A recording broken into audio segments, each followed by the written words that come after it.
Viewing life from a hearse, it could be worse. Laugh, think, and cry with the country undertaker. Tuesday, October the 27th, 2015. I took a few days off from work this week to help my wife babysit a couple of our beautiful grandbaby girls in Atlanta so their parents could go on a trip. We just got home after a busy few days for old folks, but we had a blast. My biggest challenge in chasing our little girls was every time I bent over, my glasses would fall off my face. This morning, I took a short break and went to a nearby Target optical store to see if they could tighten my glasses.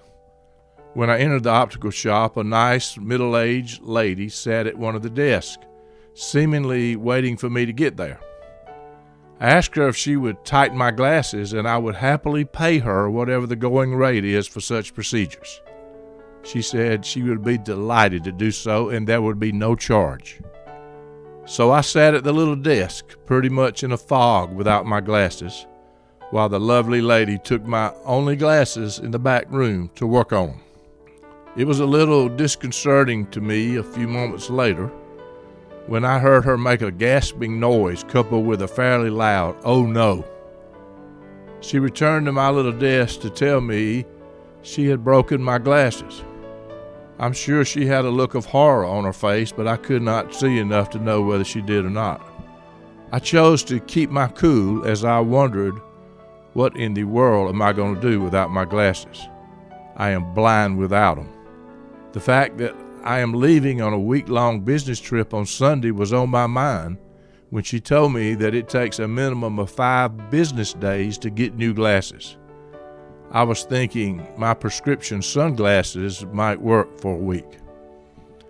As my mind spun, I remember her saying the odds of finding frames in the store to match my lenses were about 1 out of 100.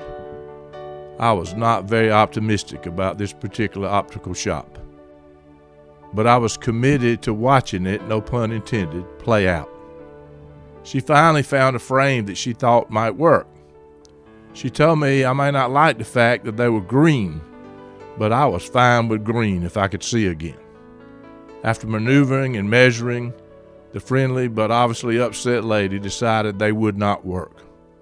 Back to square one.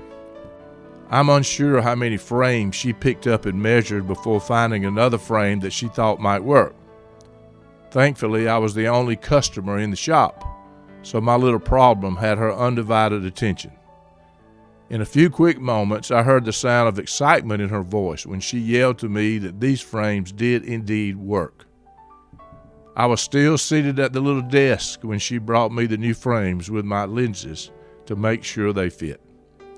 I told her they were perfect. Actually, any variation of I can see would have been perfect. She told me these were Ray-Ban frames and they were expensive, but she would not charge me for the frames because she broke my glasses. I quickly told her I would pay her for the new frames, whatever they cost.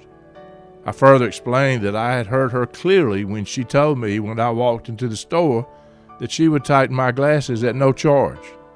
No way, I said, that I would leave without paying for the new frames. Now I had my new glasses on, and I could see. She was crying. I'm unsure if the cost of the new frames would have come out of her check if I had not paid, or if she was emotional because the customer was being nice when maybe the customer had other options. When I left, there was one thing I could see very clearly. That was the best money I ever spent. No matter the circumstances or who is at fault, we always have a choice to be ugly or kind. There have been many similar situations in my life when I chose ugly. The older I get, the better I see. Viewing life from a hearse, it could be worse. Laugh, think, and cry with the country undertaker.